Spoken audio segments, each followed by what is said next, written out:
I was lying in an ICU bed. Machines were breathing for me. My body had given up, but my mind was still awake. Every beep sounded like a warning, not just of death, but of how alone I truly was. A nurse stood beside me, a stranger, holding my hand, because my own family wasn't there. I wasn't scared of dying. I was scared of dying, without hearing my son say, "I'm coming." So I picked up my phone. My fingers were shaking. My vision was blurry.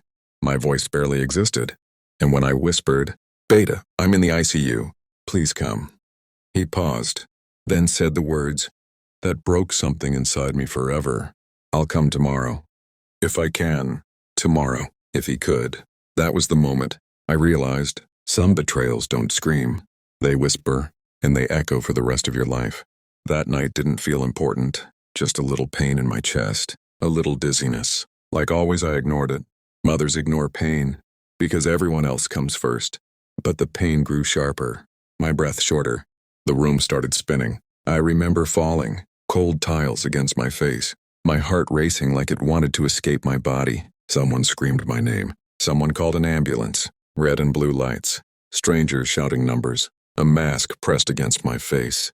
And then, darkness. In that darkness, my life replayed. I saw myself holding my son for the first time. So small, so helpless. I remembered skipping meals, so he could eat, wearing old clothes, so he could have new ones, staying awake all night when he was sick, then going to work without sleep. I remembered standing alone at his school functions, clapping the loudest, smiling the hardest. I built my entire life around him. I never imagined he wouldn't show up when my life depended on it. When I opened my eyes, white lights burned my vision, tubes everywhere, pain everywhere. The doctor said, "You're lucky." Lucky? I felt empty. I called my son. "Beta, I almost died." He replied casually, "Ami, I'm busy today. You know how work is." Busy. That word echoed louder than the machines beside me. The ICU isn't silent, but it feels silent. Machines beep.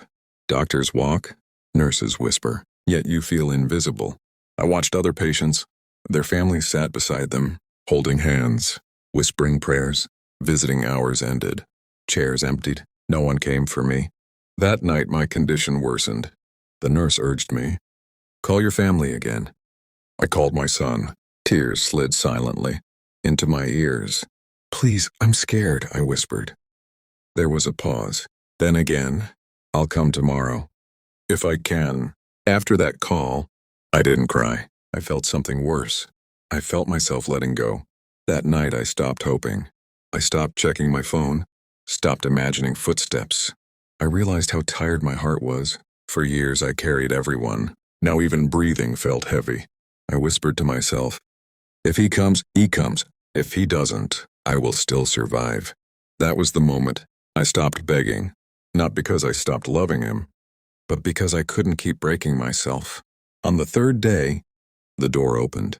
My heart jumped. But it wasn't him. An old family friend stood there. Shock filled his face. "You're in the ICU?" he asked. I nodded. He hesitated, then said, "I spoke to your son yesterday." He didn't say it was this serious. That's when I understood. My son knew. He just didn't come. Later I learned the truth. He was on a trip, laughing, posting pictures, telling people I was stable. My life was an inconvenience. I wasn't forgotten. I was ignored. The day I was discharged, a nurse asked softly, "Who's coming to take you home?" I stayed quiet. She understood. A taxi waited outside. No flowers, no hugs, just survival. I looked back at the hospital once. That place taught me something cruel. You can raise someone with all your love and still face the hardest moments alone. Recovery gives you time to think about respect, about boundaries, about self-worth. I made a decision. I would never beg for love again. Weeks later, my door opened again. My son stood there, quiet, uncertain. "Ami," his voice cracked. I keep thinking about that night. He stepped closer. "I thought you'd wait," he said. That word, wait, like I had waited my whole life. He sat down slowly, his hands shaking. "I hear your voice in my dreams," he cried. "You kept saying you were scared, and I kept saying tomorrow. What if you had died? he whispered. I looked at him and said softly, "You would have lived." Silence crushed him, because some realizations hurt more than punishment. I forgave him, but forgiveness didn't bring my heart back. I stopped calling first, stopped explaining my pain. He felt the distance. One day he asked, "Why do you feel so far away now?" I answered quietly, "Because I learned how to live without waiting for you." That was my justice. If you're listening to my voice and your parents are still alive, don't wait. Don't say tomorrow. Don't say if I can. Because one day, tomorrow won't exist, and regret will sit beside you forever. I survived the ICU, but the mother who waited for her son that night, she didn't.